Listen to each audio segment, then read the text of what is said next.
Good morning. It's my great pleasure to introduce Bill Hersh, who I'm sure you all know. He's the inaugural chair for the department, the PI of the T15 training grant, and he's going to speak with us today about the implications of generative AI in education. Great. Thank you for that nice brief introduction. As the appointment that you got for this event said, there's two goals today. One is to share some research findings that I recently published with you all. And then the second one is to actually try to leave a little bit of time to discuss some of the implications of this all, especially because the object of the course that the research was done about has probably been, at least in this room, taken by about 2/3 of you, and probably the same for online. So you all know this course well, and I'm going to show you how well large language models do on this course. Spoiler alert is better than about 3/4 of the students. So actually, if that's all you want to know, you can pick up and leave at this point. But I hope you'll listen in and maybe contribute to the discussion. So my goals are first to give an overview of some of what generative AI has done with the focus on education, and it's done a lot more than just in education. And then presenting the results of the study that I published, and then discussing with you all some of the implications of generative AI for student learning and assessment. I'll go into these for a few slides, but as you all know, large language models do very well in all kinds of academic tasks and growing numbers of clinical tasks, board exams, graduate school, OSCEs for those of you who are involved in medical education, all sorts of other activities. And they do well beyond medicine, everything from high school standardized tests and AP exams, writing computer programs, et cetera. I'll go through some of these in a few slides. So this is probably what large language models are, well, maybe not absolutely best known for, but certainly one of the things they're best known for. I like to call it the US MLE arms race. There's a data set out there of about 13,000 questions from the 3 steps of the US medical licensing exam that every US medical student takes in the 2nd year, 4th year, and after medical school. And even in the very early days of GPT 3.5, the scores were impressive.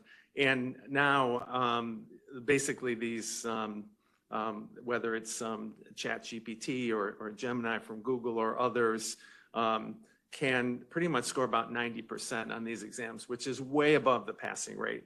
Another interesting study I thought I enjoyed reading, it's published in the New England Journal of Medicine AI paper. And this basically looked at medical residents finishing their residency in Israel, and their training system is fairly similar to ours. And in the 5 major clinical specialties, surgery, pediatrics, internal medicine, psychiatry, and OBGYN, you see the scores for GPT 3.5, GPT 4, and physicians. And you see the confidence intervals and the ranges for these tests. And if you look closely, you see that GPT-4 does about the average in surgery.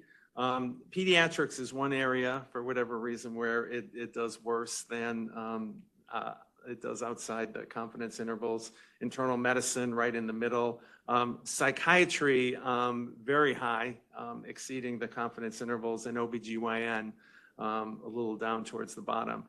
But, this is unabridged GPT-4, no special, it was prompted through the APIs and so forth, but really nothing that special.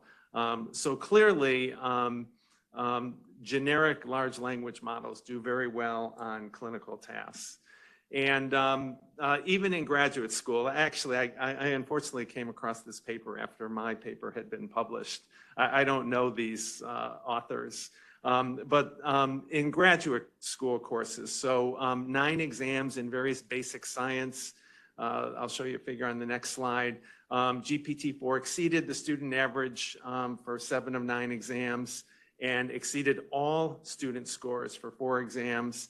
It performed very well on, actually, unfortunately, the kind of test that I give, fill in the blank, short answer, essay questions, and also on figures sourced from published manuscripts. It performs less well with figures containing simulated data or requiring things like drawing. Interestingly enough, 2 of the answer sets were actually flagged as plagiarism based on answer similarity. And there were, we all know that large language models hallucinate, and there were examples of hallucinations here. So here's the graduate student tests. You see on the right the various kinds of courses: virology, cancer epidemiology, genomics, genetics, biostats, et cetera. And you see the, again, the student ranges and how GPT-4 did with different kinds of prompts. And some of the times it did better with simple prompts, other times with more complicated prompts. And this is an interesting paper. You all probably are familiar with some of the other successes of large language models. So solving clinical cases, things like New England Journal of Medicine, clinical pathologic conferences, Merck manual cases, things like that. Performing comparable to, but not better than expert humans. There's a type of exam that medical students take called objective structured clinical exams that kind of simulate the clinical environment. In one of them in Singapore, it outperformed primary care physicians. It was a text-based approach, so it wasn't quite reality, but performed comparable or better than physicians in history taking, diagnostic accuracy, management reasoning, and interestingly enough, also things like communication skills and empathy. Another set of clinical cases that were looked at performing comparable to attending physicians and residents, and then a study that was actually published relatively recently taking vignettes, and there was an instrument for diagnostic reasoning. Interestingly enough, the physicians were randomized to, all the physicians had information resources. Half of them were randomized to also have ChatGPT with GPT-4. There was not much difference between the physicians whether they had GPT-4 or not. However, GPT-4 alone, when the physicians were not part of the picture, actually outscored the physicians. Clearly there's more to the practice of medicine than, just making the diagnosis right, although that's an important part. But these are interesting findings and raise implications for those of us who think a lot about education. And then, as I already mentioned, but going a little bit more detail here, and by the way, there's a PDF on my website, and I'd be happy to circulate it by email, that has all these references if you want to go track them down. So I mentioned about passing college entrance and AP exams that are given in high school. Writing computer programs. ChatGPT, other large language models have really caused a lot of challenge in teaching computer science, because you can ask large language models to write computer programs, and they, not always perfect, but they do pretty well. Creating data science pipelines, predicting company earnings in business schools, writing legal briefs in law schools. And then there's even this data set, this so-called Google-proof data set of questions for PhD level questions. And the new GPT-4o able to outscore PhD students on this so-called Google-proof test of questions in biology, chemistry, and physics. This has led, there's a business professor at University of Pennsylvania who writes a Substack called One Useful Thing, and he's posts a lot on Twitter, one of the few people I follow. He said in 2023, we have a homework apocalypse because basically you can, just dump homework assignments in high school, college, et cetera, into large language models and get results that are passable. And how do we handle this new era?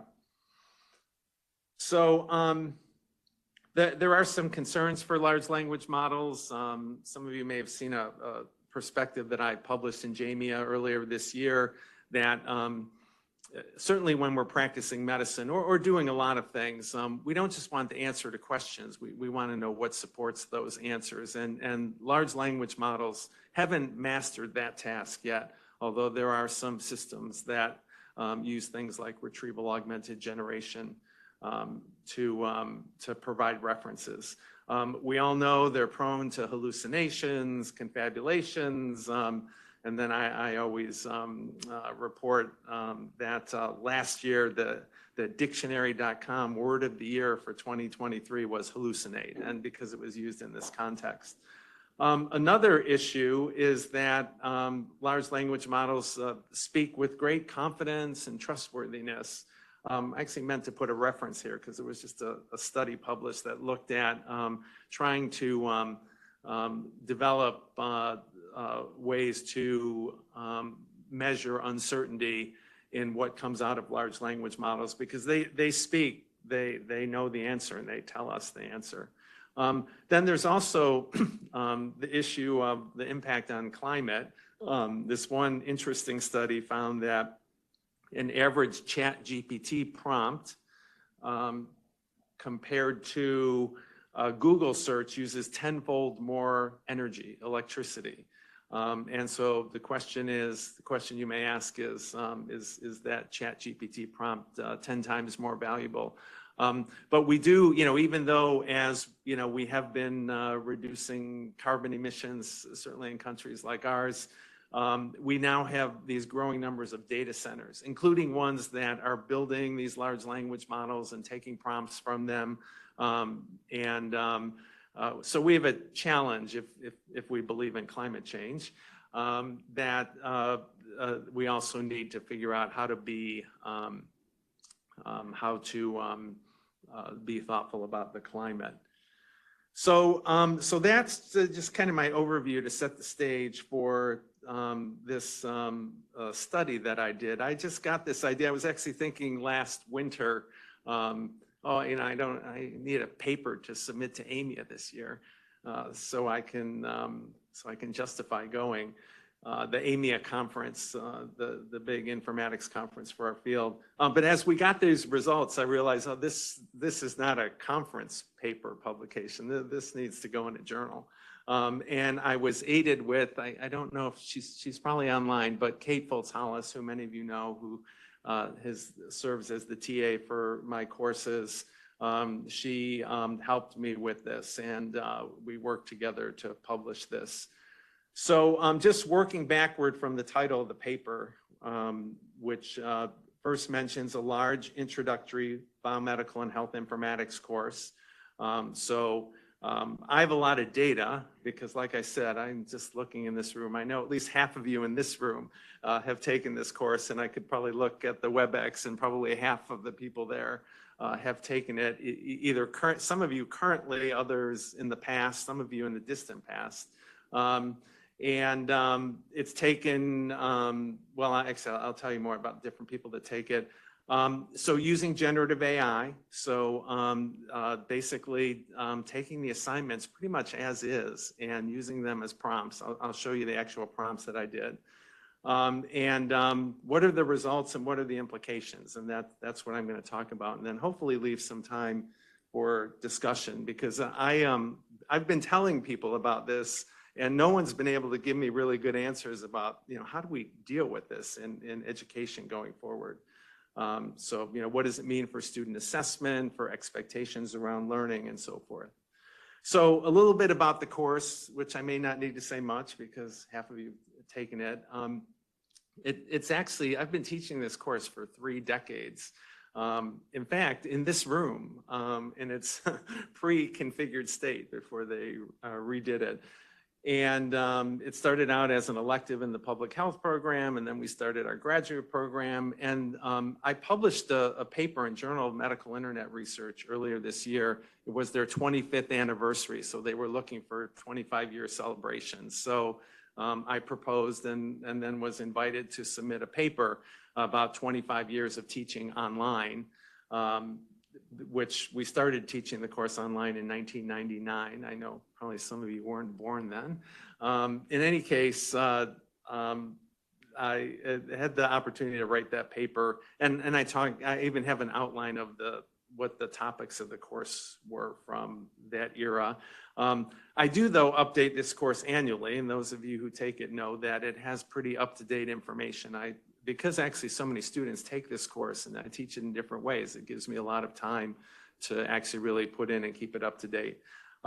It's taught exclusively online now. There were some years when actually it was both online and in person, but as many of you know, have listened to me for countless hours of my voiceover PowerPoint lectures, and then participating in the discussion forums and various learning management systems. We have Sakai now, but we had Blackboard and others in the past, optional textbook readings. And how do I assess students? Well, when the course went online, it became very convenient to move my assessments to multiple choice questions because the learning management systems grade those.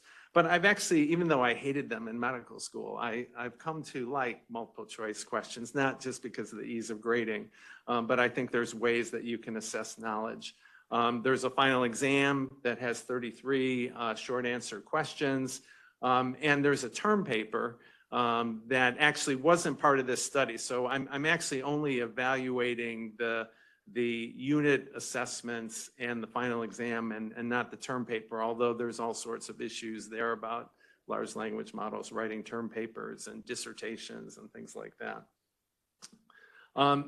So the course is actually offered in 3 versions. I think most of you in this room have taken BMI 510, which is the original graduate student version. It's like I said, it started out actually as an elective in the MPH program, but then when we launched our program, it became the introductory course. And now we get a lot of students in other programs, nursing, public health, even the basic biomedical sciences who take it as an elective. As of when this paper was written, so earlier this year, the course had been completed by 1,683 students dating back to 1966. Then a second way this course is offered, and there may be a few in this room. In fact, I can look up at the WebEx screen and know a couple who took it this way. This course called 10 by 10, which is a partnership with our professional association, AMIA, and it's offered more as a continuing education kind of course, although there's actually a pathway for people to actually get credit for BMI 510 and join our graduate program. We are now over 3,300 people who have been taking, in fact, this is the 20th year of the 10 by 10 course. AMIA, we entered into this partnership because AMIA wanted to have an online informatics course, but was getting these ridiculously high quotes from vendors to build it. So I said, hey, I already have an online course. This was in 2005, and it turned out to be a very productive partnership, and it's continued on. 10 by 10 actually stands for 10,000 trained by 2010. We could have trained 10,000 people with only about 1,000 that we hit by 2010. But the interest has continued, so we keep teaching the course. And then the third offering of the course is offered to medical students. I don't know if there's any medical students here, but in the MD curriculum, and this course came about because in March, April of 2020, when the pandemic came, the medical students were kicked out of the hospital, were kicked off the wards temporarily, just until the pandemic, we knew more about it. Anyway, so the dean's office sent out this email, we need learning experiences for medical students, especially if they're virtual. So I raised my hand, and we actually already had a medical student elective. It was structured a lot differently, but it worked out real well. And just like the other courses, there continue to be students who take it. And there were also students from other medical schools that are not counted in these numbers, but it's completed by, it's about 30 OHSU medical students per year take this course. So a lot of people take this course. So it's a good way to kind of see how large language models do. So the course outline, this shouldn't surprise actually even those of you who don't take this course. The topics that are covered: electronic health records, standards and interoperability, EHR implementations, telehealth, information retrieval, search, etc. That paper I wrote for Journal of Medical Internet Research actually has a screenshot of the outline of the course from like at some point in the late 1990s, I guess it would be. Anyways, it's a standard kind of overview, and those of you who have taken it know it talks about informatics. So what did the study actually do? We basically took the 2023 course. So those of you in the 2024 course, this doesn't apply to you. I know there's some of you sitting in the back that are taking it now. And I did that, well, I did that because we did the analysis in early 2024. So basically, in the February-March timeframe, you know, I just fired up all of these large language models, ChatGPT, and you know, this gets into one of the challenges about reproducibility of research with large language models, because you're beholden to what you could get to. Microsoft Copilot used to be called Bing, which uses GPT-4. Google Gemini Pro was relatively new at that point. Claude 3 Opus, Mistral Large, and then added another large language model later because of one of the complaints of the peer reviewers that and I'll talk about one of the peer reviewers because we had quite a battle. Anyway, so we used the Llama 3.1. So I prompted these things. I'll actually show you the prompts in the next slide or two. Another complaint of the peer reviewer was, you know, why didn't you use the API? And I said, no, I actually wanted to do these as students would likely do them, you know, relatively simple and straightforward. I also got designation by the IRB that this was non-human research, which is fortunate. I didn't have to go through any kind of consent because we were basically taking data. Do you have a question or? Where did you run the 405B? No, I ran it in probably in Poe. Yeah, so the question is, where did I run the 405B model? And I ran all of these online, kind of how a run-of-the-mill student, and actually, I mean, I don't do a lot of API to LLM work, but that's how I would do it. I'll come back to that because I had some lively discussion with one of the peer reviewers. But anyways, because we're just really comparing data that we already have, and even though it was generated by people, there was no identification of people. So fortunately, the IRB said this is non-human research. So, you know, here are the prompts, and they're basically two-step prompts. You know, with the multiple choice questions, you're a graduate student taking an introductory course in biomedical and health informatics. Please provide the best answer to the following multiple choice questions. Then I just paste the 10 questions in, and all of them very well. Some of them just gave the answer, others explained what they were doing. And then the final exam. You're a graduate student taking the final exam in an introductory course in informatics. Answer each of the following questions like the instructions of the exam say, with a short answer that is one sentence or less. And then I pasted in the 33 questions. Again, my goal was not to be really sophisticated in how the prompts were entered. So here's some example questions, and if any of you took the course last year, you actually answered these questions. But these are the upper part is there's about 5 or so multiple choice questions that I ask, and then a couple that I took from the final exam just to demonstrate. And this figure is in the paper. Actually, the paper has, I publish all the data, so all the questions, all the answers. Again, because I tend to really create new questions both for the multiple choice and final exam each year, in part because the field changes. So this is the money slide. And some of you may have seen this because I've shown it in some other settings. But you see the green, the orange, and the blue. And that represents the 75th, 50th or median and 25th percentile for students in the course, in the 10-unit quizzes, and then the average across the quizzes and the final exam. The black represents what system ended up doing best, although they all did about the same, but Gemini Pro did slightly better. And you can see where it scored, sometimes way above the 75th percentile, sometimes lower. But as this is another thing I got in, the peer reviewer wanted me to put a lot more stuff in this figure. And I said, no, what I really want to do is to just kind of give a simple overview. And I think this captures it, how the large language models do relative to students. So here's the more detailed results. This is actually extracted from a larger table in the paper. But as you can see, the students, and I lumped all the students together, and they all did about the same, whether they're graduate, medical, or continuing ed, 10 by 10 students. Their ranges and averages were about the same. So as you can see, for the unit quizzes, the averages were 73 for the 25th percentile, 81 for the 50th, and 90 for the 75th.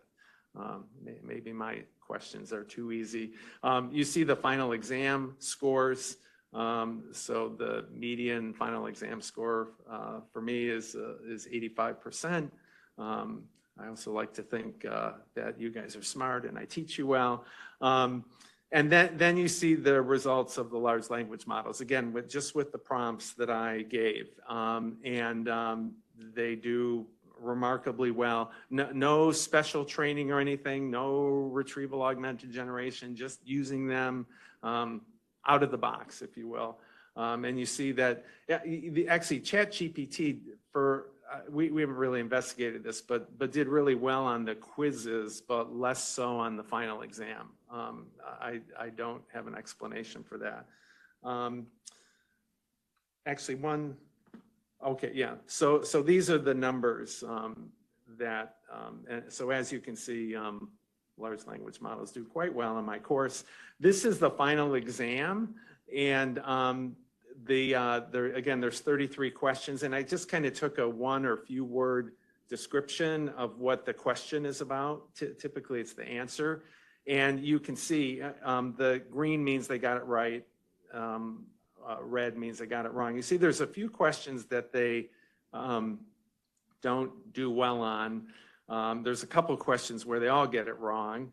Some of them, then other ones, they're,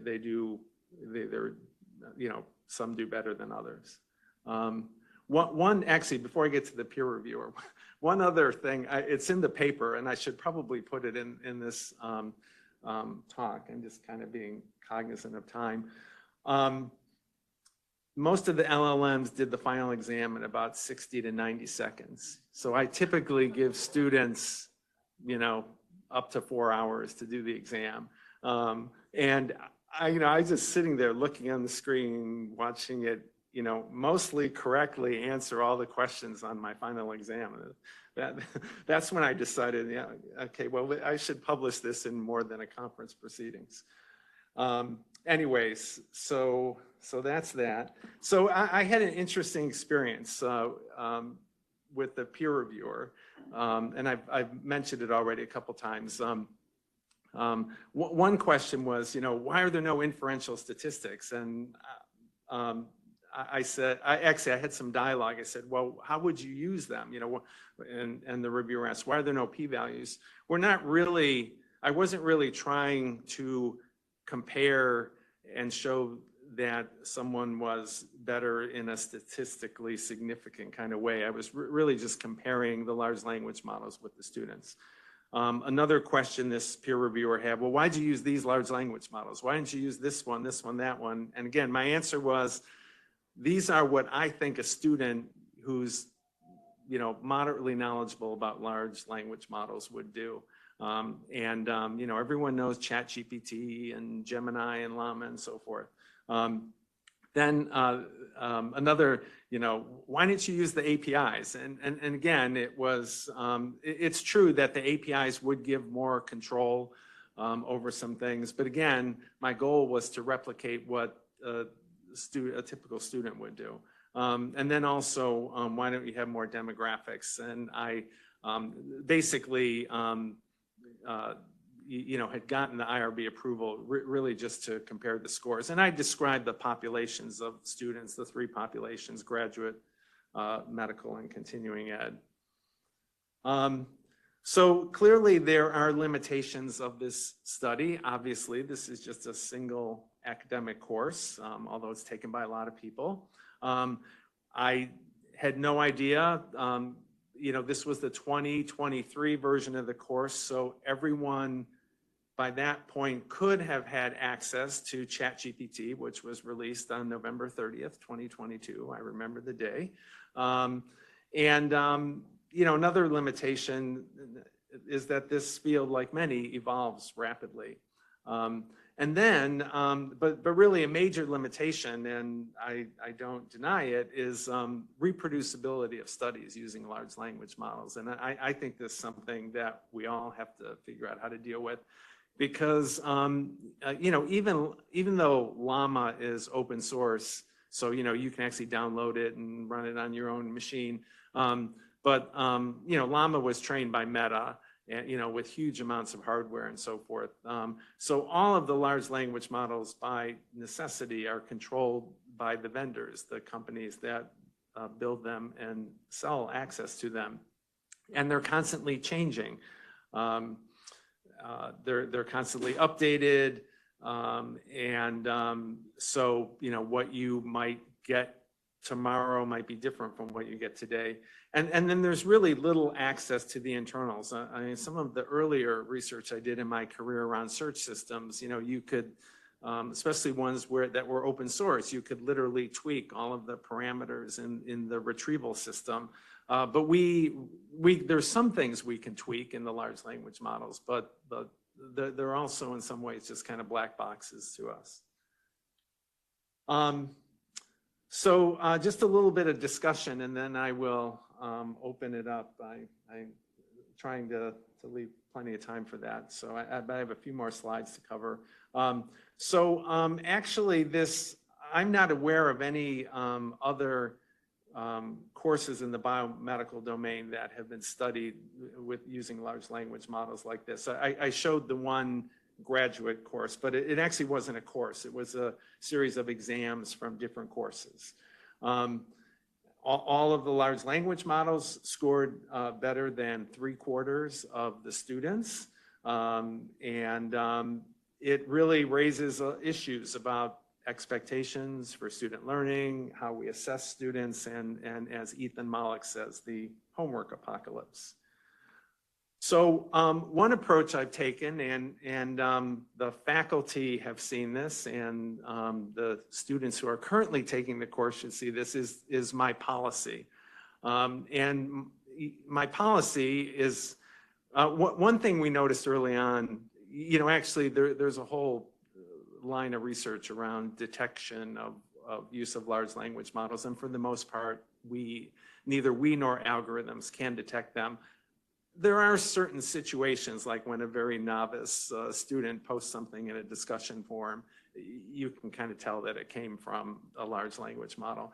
But my policy is that, first of all, it's important to still do some things, to not completely rely on large language models. But discussion forums, please don't go to ChatGPT or whatever to get an answer for the discussion forum. You should be thinking about it and formulating your own thoughts. For the homeworks, my ask is that students take the multiple choice quiz and then go to large language models. Term paper is still, I guess we're probably going to be reaching the point where large language models can write those. And then the final exam. I've always believed in open book final exams, because my goal is to get people to get students to apply knowledge. That is one thing that I now am trying to figure out how to deal with. But my policy is that students not use it on the final exam. Now, how do I enforce this? Same way we enforce a lot of things, by the honor code. And so I hope that people will adhere to the policy. And I know that not only OHSU, all universities are dealing with this. What are some of the next steps? Well, one is, what should our policy as a program be? There's been ongoing meetings among the faculty for months on this topic, and again, it's not unique to our program. How do we assess students in the era of generative AI? There's a lot of interesting ideas about having students go to large language models and critique their output and things like that. But I still, even though, my research is in information retrieval, I've spent my career trying to figure out how to get people to information. And there's no reason why physicians or anyone in healthcare or any other knowledge field should deny themselves access to information. But I still believe, though, and there's not a whole lot written about this, but that there is some kind of critical mass of knowledge that people should have in their brains to have the perspective, to be able to critically think. I don't know what it is. I certainly don't know what it is in informatics, and I don't know, maybe we'll find out. So then another, question is, what else is important for generative AI and education? And Ethan Mollick, actually, he writes a Substack, and he posted something a few months ago that's kind of the post-apocalyptic education. And, he does a lot of things in his business school courses around using simulation and things like that. So there may be some opportunities there. So if you want more information, the NPJ Digital Medicine, which is part of the Nature series, it's open access, so you can click through. OHSU News put out a little publication. Nature itself has these research community blogs, so I posted something there. I've posted a few things on social media and had some interesting discussion, but still not really answering all these questions I hope that we can answer. So again, these a PDF of these slides with the references are on my website, and I will stop at this point and open the floor to any questions, comments. And Laura, you just raise your hand. Oh, okay, great. Yeah, that would be great.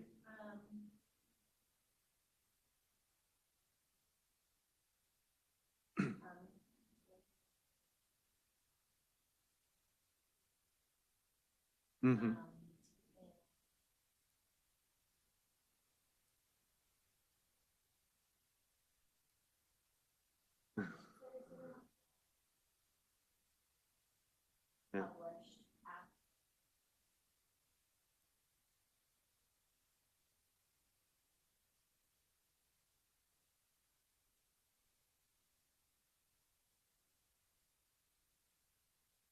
Yeah. Yeah, I don't know whether that paper delves into why the genetics question, why it did more poorly. I don't know if there's something, actually we have some BCB folks here, maybe they can chime in. I don't know why genetics in particular would be harder. It's possible that they talk about that in that paper, but I can't answer that one. There are certain types of questions, like for example, with me, I sometimes make use of these like tables, where people apply, like people apply Boolean operators to things in the cells. And that's actually one of the questions. Even though the large language models are able to parse my tables properly, they got the questions wrong. So there are some things that large language models do better on than others. Brother? Yeah, another question.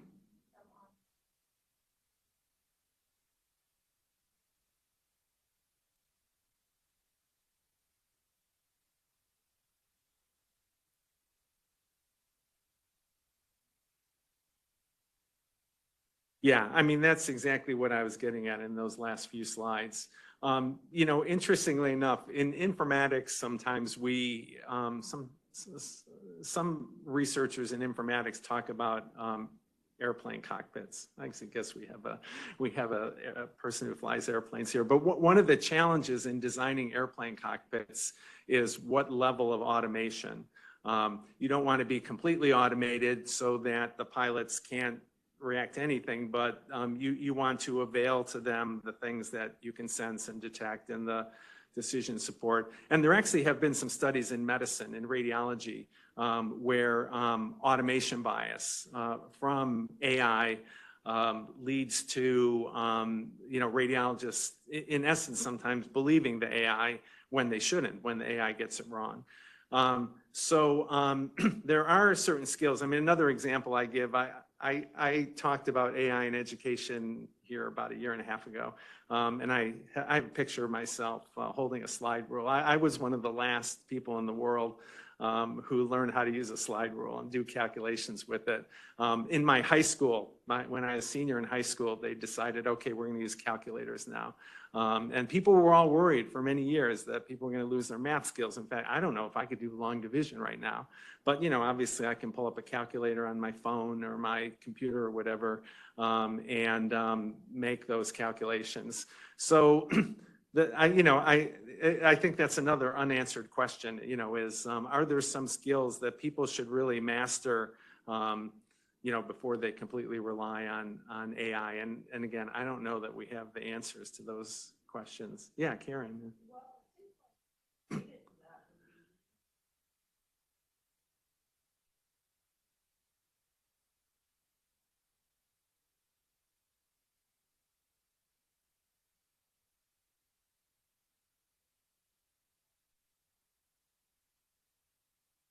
Mm-hmm. Yeah.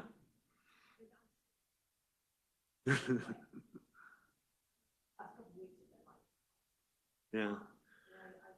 Well, yeah, some people say that, you know, prompt engineering is the skill of the future. But still, there is that question about, you know, how much knowledge you should have in your knowledge store, you know, to be able to take what you get out of the prompt and use it to make decisions. So there's a couple other questions. Key.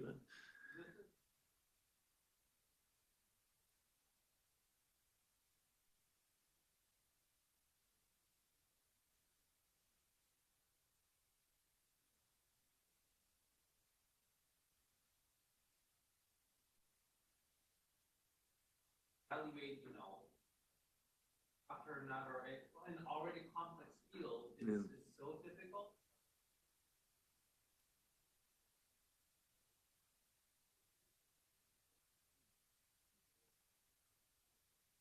Yeah. Think about looking at lower education. Yeah, you know, I think, yeah. Yes. Sure, yeah. Although I think supposedly, did the people online hear that question? No? Okay. I thought the room was supposed to, anyways. Yeah. So the question is, you know, should we push AI into the lower, younger levels of education to, you know, to teenagers, adolescents, children, et cetera? There has been, you know, some stuff written about that. I don't know if there's a lot of data, but, you know, I don't know. I mean, I actually have mixed feelings about that. You know, I do a lot of writing. I still do a lot of writing, and I sometimes use large language models to help me, but not in a huge way. You know, again, I think there's some skills that are important to have. So the question is, what skills should be mastered, before we let people start using AI for everything? I don't know. I mean, I still, I certainly hope that, when I, go see a young physician, in the next decade or two, that they're not just like taking my findings and typing it into a large language model. And Bill, I think this is what you have. Well, I think we need to do that kind of research to see how it works. Yeah, I saw some questions back here. Kind of using the aviation example. When I was an instructor pilot, we went from a plane, the P3, which was built in the 60s, very low automation, and we had to transition to the P8, which was built in 2012, fully automated Boeing 737. And the older pilots that flew the P3 mistrusted the automation and would tend to hand fly more, where the new pilots that I was training overly relied on the automation. To the extent that I had a plane that started to auto nosedive to the ground, I'm the instructor watching the student just be like, I don't know why I was doing this, as the plane is turning towards the ground. And I had to take the controls and be like, at the end of the day, you need to be the pilot. And I think with large language models, what I've learned is, if you just trust it blindly and you don't have the background to QA it, then you're just going to watch it careen into the ground. And I think that's going to be the tough balance to find. Yeah. So I don't know how well the online folks heard that, but it gets back this question of automation bias of, in particular, pilots especially younger pilots, over trusting the AI, and what is going to be that right balance. And I think the same thing is going to be true in healthcare, in medicine. When you put a case into a large language model, will the differential diagnosis be complete? What things might it miss that you really should have thought of that are really critical to patient care? Again, I think we don't know those answers yet, and actually, those sorts of things are great areas for research for those of you who are looking to develop your research careers. I think there's a lot of opportunity. Did you have a question, Ron? Yeah. Okay. Is there more online? Yeah. Yes, there's several more in the chat. Okay. Yeah. One is how will this change your approach to student evaluation in your courses? And then a related question, we've gained great insight from the student perspective. How do you think the advent of AI will affect how educators use it to teach courses? Yeah. I haven't found the answer yet to I guess my main answer is the policy that I showed you, which is my suggestions based on an honor code. One possibility would be to use other kinds of assessments. The part of the challenge for a course like mine, it's a large course taken by a lot of people, and more labor-intensive assessments might make it difficult to deliver the course to the number of people that it's delivered to. And it really is a knowledge course. It's not a more advanced course where you may be delving into some very kind of specific context. So, I don't really know for sure. And then the second question is, what about educators? I think, there's a lot of battles that I have fought over my lifetime, including trying to get informatics into the medical school curriculum. And actually, we do that pretty well at OHSU now. But if you could Paul Gorman, who actually shows up sometimes, but Paul and I fought those battles, and we finally had a supportive senior associate dean who kind of opened the door, because informatics skills are really critical for being a physician in the 21st century. You could argue as important as a stethoscope, knowing how to use a search engine, maybe in more modern times, knowing how to prompt a large language model, looking up information, being facile with navigating electronic health records, all the sorts of competencies that people like Paul and myself have, wrote about over the years. And I think the same thing applies to educators. Educators need to, be knowledgeable about large language models, like Karen taking an AI course. It's professionally, as those of us who consider ourselves to be educators, really need to know about these things. Now, fortunately, in informatics, we teach about AI, so it's been relatively straightforward to learn. But people who teach medicine, other fields outside of information technology, they too need to have some knowledge about what AI does and its limitations and so forth, and figuring out how to use it properly. And there may be areas, like Ethan Mollick. I keep mentioning his name because he writes a lot of interesting stuff. About his use of, so he's a business school professor. So you have things like cases and how you gather information and how you communicate it and so forth. And so using large language models for simulations and things like that are, one possibility. And perhaps there's that sort of role in informatics. Another thing may be using large language models to help you grade things, although there's some concern about having a large language model evaluate its own output. So you have to be careful about that, but that's one possibility. So regarding the grading, there's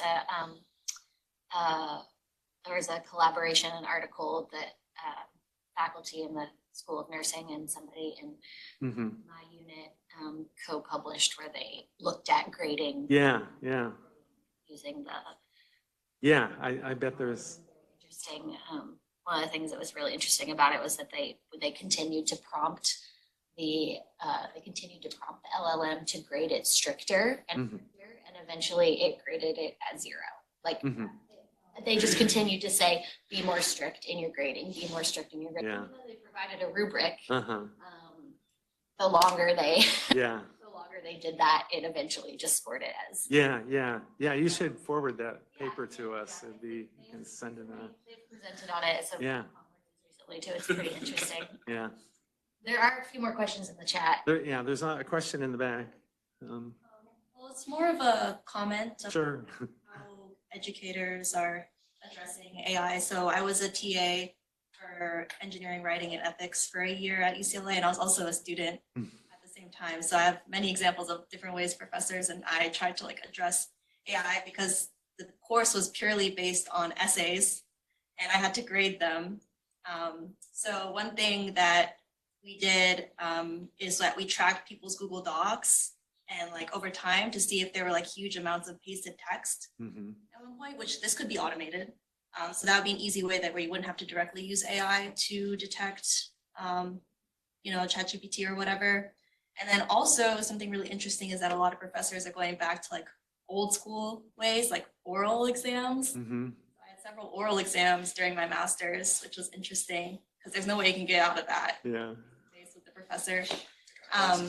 One professor really embraced AI and he's take the final exam with AI, paste in its answer, and then I want you to write a paragraph explaining correct, incorrect, what do you think?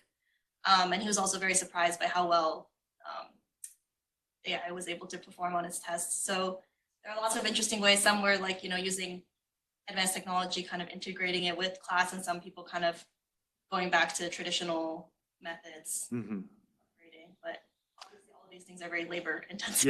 Yeah. So the comment, is from someone who in some engineering courses was a TA, and grappling with that. One comment that I would make back, we've used, as many of you know, for papers and stuff, Turnitin over the years, and and in fact, Turnitin is starting to try to get into this business too. But there have been a number of studies done on these AI detector tools, and they don't work that well. Although one thing they do, this is an adverse consequence, is that they're more likely to tag non-native speakers of English as having used AI. So there's a little potential kind of bias thing built into there as well. But neither algorithms nor people are, and like I said, there's certain situations, like a very novice student who pastes in, well, what used to happen is they would find it on the web and they would paste it in. So my guidelines for the discussion forums was, please don't copy and paste from the web. You can reference something, but describe it in your own words, and don't just copy and paste it.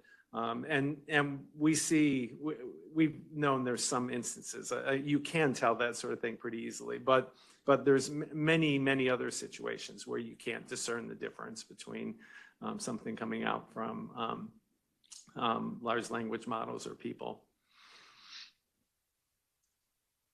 Yeah.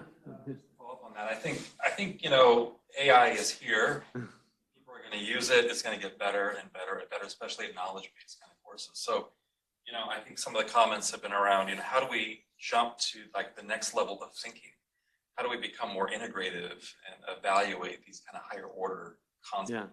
That's probably going to be the next skill. So prompt engineering or doing like the summaries of what people have already written, like what did you think about that? Because on the job, I think that's what most people are going to be doing. Yeah. They're using the model, and you need to know, like, can they actually use it effectively? Right. So that might be the next jump. Yeah. So the comment is, people are going to be using these tools in their work. In fact, there are a bunch of good studies of things like software engineers being more productive with their time, and people work in consulting firms and things like that. So yeah, there is the, so yeah, it's here, it's not going to go away. I actually have been through two kind of major cusps in my life. One was the slide rule one. The second one was when I was assistant professor way back then, the early days of Google, when people could Google something, which at the time was pretty new. And it was the same sort of thing. If you give an open book exam, people, typing, putting stuff into Google. Now, my research, as most of you know, has actually been in search systems. So, I tend to have a positive view of search systems. And at least with search systems, you still have to kind of look at the output and you see where it comes from. This is one of the concerns, although there's supposedly, OpenAI has this thing called Search GPT that I was able to get access to. It doesn't work, I don't think, particularly well.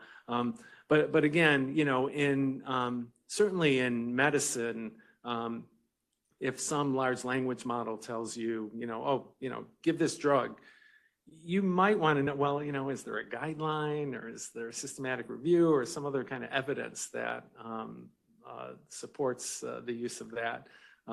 So that may kind of tie into, again, not only, maybe having the answer, but also finding something that actually justifies that answer is a possibility. Are there other? Yeah, sure. Wait, what time? Okay, we're actually about at the hour, so maybe I'll take one or two more.